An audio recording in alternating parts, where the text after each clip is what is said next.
Coming up today on This Is True Really News, Tony. Found a chair.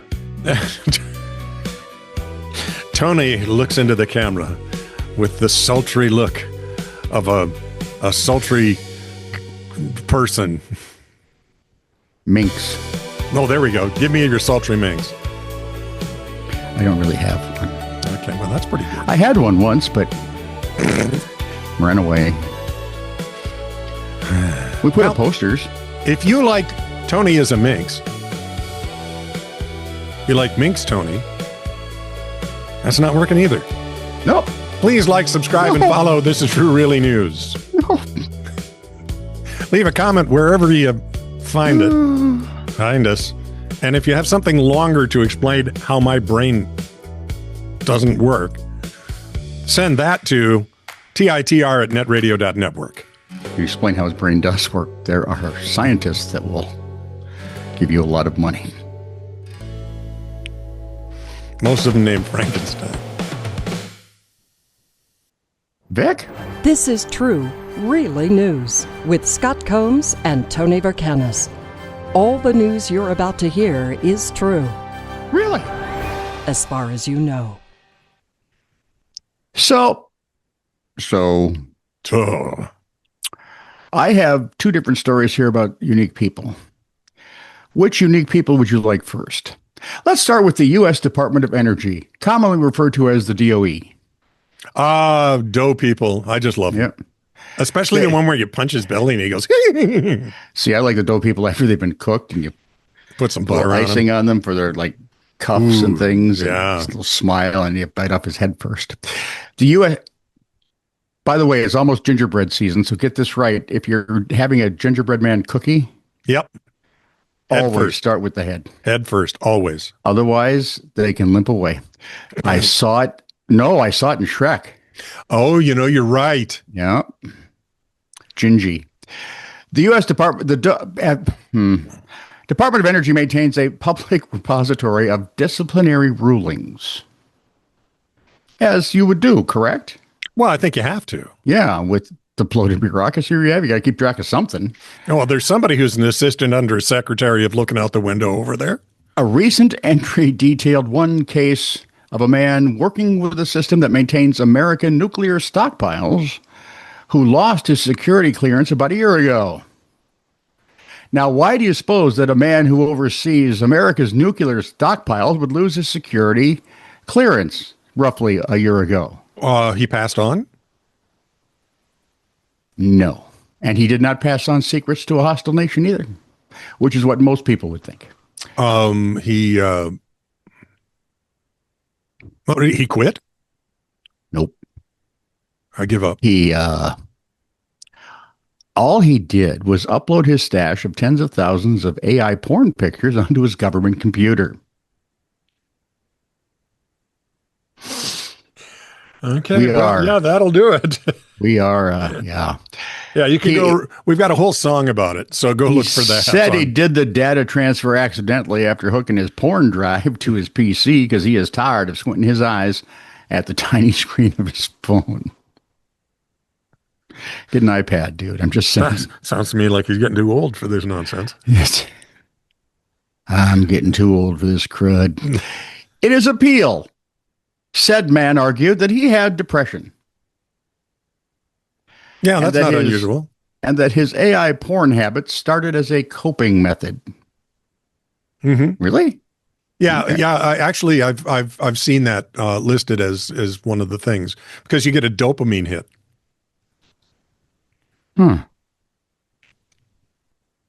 Okay. Who knew? Yeah. He also felt the government was spying on him when they investigated his porn collection. You know, the one At work. on his government computer. Yeah, that's not spying, dude. Also, he did tell the government investigators that they were You get an appeal, right? Yeah. This is his appeal. He told government investigators, among other things, that they were overstepping by investigating his unauthorized porn uploads into the government network. Good luck with that argument, because Yeah, it's not going your no best place. plan because he still has no security Oh, clearance. sweetie. Yeah, I'm afraid I'm afraid he's the one losing SNAP benefits November 1st. So, Yeah, probably. yeah. The German company. Do you remember the Louvre heist? Just a little while They back. heisted the Louvre. Yeah, that's right. The German company whose furniture lift was used in the audacious heist at the Louvre is out with a new advertising campaign. It's Louvre. That's quickly going viral. Louvre? The slogan, when you need to move, lever or lever, by the way? the slogan, when you need to move fast, from Bacher, accompanied by an image of the company's rig called the Agilo at the world famous museum. There's a picture there. And Bacher said, look at that. Using our gear. Another line boasts the machinery can carry up to 400 kilos of treasure at a speed of 42 meters per minute, thanks to a motor quiet as a whisper. Really? Marketing chief Julia Sharvatz says she and her husband, company CEO Alexander Bacher, were stunned to see the Agilo in news coverage of the robbery, but decided to respond with humor once it was clear nobody was hurt. According to Sharvatz, the lift had been sold in 2020 to a Paris area rental company. The suspects reportedly stole the Agilo during a test demonstration, which the owner had reported to police. We see how it works? Can we take it for a spin? See ya. The response to Bacher's ad has been what? I want to test drive this Corvette alone. See ya. The response to Bacher's ad has been overwhelming, says Sharvatz, with their Instagram reach jumping from typical 15,000 to 20,000 people up to 1.7 million. Hello. While most reactions have been positive, some found the campaign in poor taste. They found it racist, I'll bet. The French are stunned and saddened, while a German company makes fun of it and uses it in its advertising, is one typical critique from the latter camp.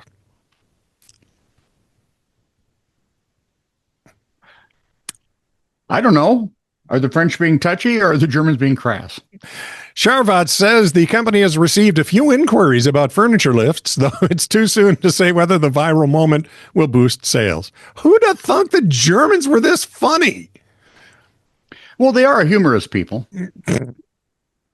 They're frivolous and lighthearted. No, they're not. Not in any sense.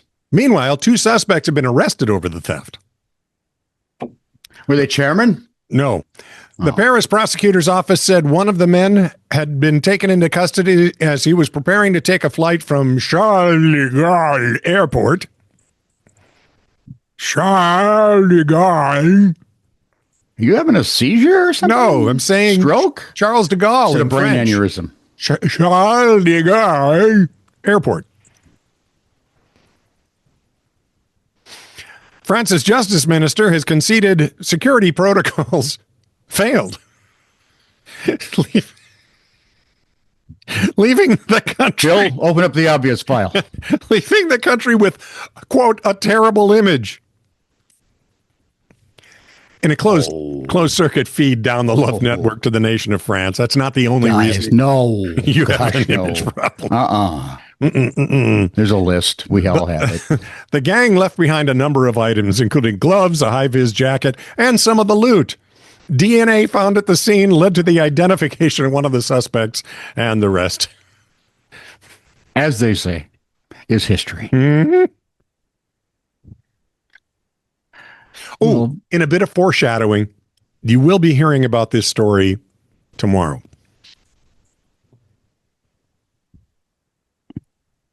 How does he know that, boys? I'm clairvoyant. I don't know. No, you're Scott Combs. Oh, yeah, that's right. You're only clairvoyant on cross-dressing Thursdays. I was here. Let me just take this opportunity to point out that I identify as clairvoyant, and you have nothing to say about it. So if a lethally... I do and would, because that way. Yeah. If the question is, if a lethally venomous snake sinks its teeth into your flesh, what should you do? I see there are 2 options. Scream? 1, Three options. No, screaming is going to happen. Scream and dance around. I'm guessing screaming and words that don't fit together coming out of your mouth Right. will. Yeah, That's normal. Yeah. The two real choices you have at this point are get thyself to yon hospital post haste, or, well, honestly, the second choice is, sandwich floor, boom. Yep. There are exceptions, though. And I told you I have unique people for today. Oh, boy. Two incidents, one in India, one Croatia. India first. Local residents told Indian media that the man, identified only as Venkatesh, had gone out drinking. Slurp, Come on, you knew alcohol was going to be involved. This is going to be fun. He was coming home late, very drunk, stumbled on the village path, stepped just off the path. Snake shot out of the bushes, bit him on his leg. Oof. This wasn't just any snake either. It was a black krait. Ooh. That's one of India's most venomous snakes, not only for quantity of venom, but what the venom do. Yeah, that's nasty. That's a bad day. A bad pop song in that. Do what the venom do. Where was I now? Ooh, hang on. Let me write that down. Stop. Okay, look what I've done. Venkatesh didn't care about that, though. He was, in his drunken state, angry. He was PO'd, TO'd, and all other sorts of rage-filled stuff. Okay. Frothing rage, I believe, is how it was termed. Frothing rage? Frothing rage. Wow. When your rage is up, when you've moved your rage from just raging to frothing rage. Can I get a rage frother at Amazon? No. Okay, I shouldn't say that. You can probably get a cheap one from China. Thus incensed. Apparently, you have to use the word incensed when you refer to snakes. Ask Jim Stafford. Especially in anywhere in India. Or was that, no, who was incensed? That was Ray, what's his duck? The Streak. Ray Charles? No, it wasn't Ray. Ray. Yeah, they called it the Streak. Ray Stevens. Yeah, thank you. You're welcome. So he's now bitten, drunk, angry. And frothing. He ripped the noodly reptile off his... Noodly reptile. Nice. Ripped it off his leg, decided to give it a taste of its own medicine, and bit the snake's head right off. Well, didn't really bite it. I mean, he bit into it and tore. He then, not being of sound mind, stumbled home while carrying the snake's lifeless body with him, went to bed, fell asleep with the headless snake still next to him. Which means the krait's insidious venom could work overnight. Mm-hmm. So by the time he woke up in the morning, he was in very poor condition, and no, it wasn't the hangover. Wow, that's some hangover. According to news reports, he was taken to a hospital, was in critical condition a few days later. And honestly, I've looked. I have no idea whether or not he survived the attack. Oh, shoot. But the snake didn't. Yeah, reminds me of that little 6-year-old in India. Snake came right up to her. She grabbed it and bit its head off. And Mom was going, what? This was a couple years ago. Yeah. Look what I got. The second unusual snake bite incident, and our most unique human being, Eastern European Croatia. Oh, okay. According to news reports, in early October, a 42-year-old Steph Radelik, sure, was returning home from a business meeting. The wheels of business, however, had needed, shall we say, quite a bit of oiling. Consequently, Radelik was very intoxicated by the time he was headed home. There's a tie-in. When suddenly, on his amble, he felt a sharp pain in his leg, and looking down, he noticed a snake on the sidewalk next to him. However, the snake's behavior was very strange. It seemed weak and experiencing some kind of seizure, causing it to repeatedly, and please God, why is there no video of this, causing it repeatedly to whack its head on a nearby tree. Unlike most people, because he was drunk. This is the famous whackhead snake of Croatia. They bite you and then celebrate like rugby players. Yeah. Wow, maybe it was a rugby player.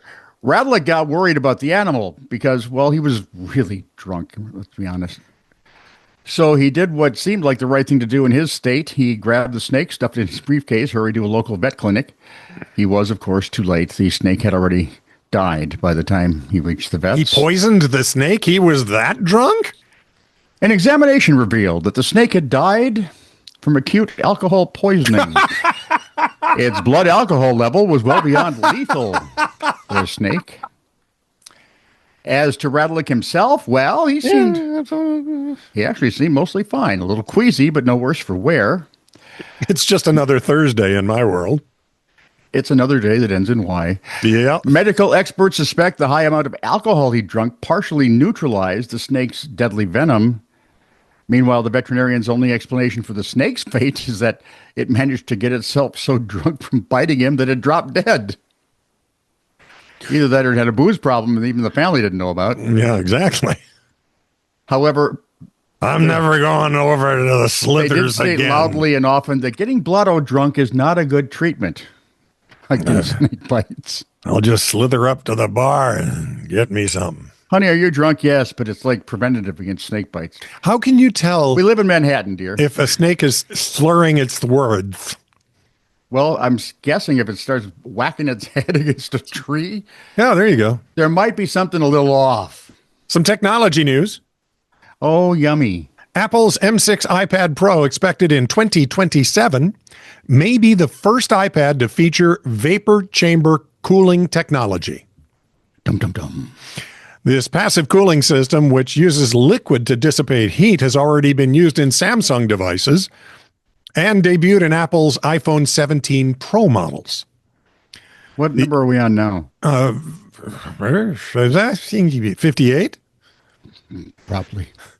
The addition is driven by the Give or take. iPad Pro's increasing performance demands. People keep wanting to use it more like a PC, right? Yeah. So the M5 chip now matches the Mac Studio's M1 Ultra in some benchmarks. I don't know what that means, but cool. Users are pushing the device harder with media editing and AI tasks, which is really hard on your processor, right? It sometimes causes overheating, which is when they shut down on you. Of course they do. Vapor chambers would help sustain peak performance Why during does that sound like a porn star? right? Vapor chambers. And everyone says, she smells so good. Peak performance during intensive use and create greater distinction between the iPad Air and Pro lines. Early results from the iPhone 17 Pro suggest the technology works well, keeping processors cool enough to maintain high performance under demanding workloads. And I couldn't be more disappointed. Why? See, when I first saw the story, I thought the vapor chamber was going to be used for smell-o-vision.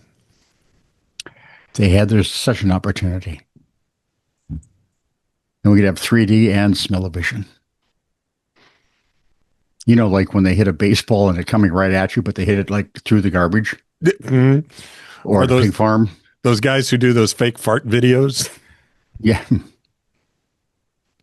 You've seen the public. fake Yeti Yes. and That's fun stuff. I have to tell you, it's rude Yep. and hilarious. I'm sorry. It just is. You don't have to be sorry. It's funny. I'm always sorry. I'm married. This is true, really news. Send email to TITR@netradio.network.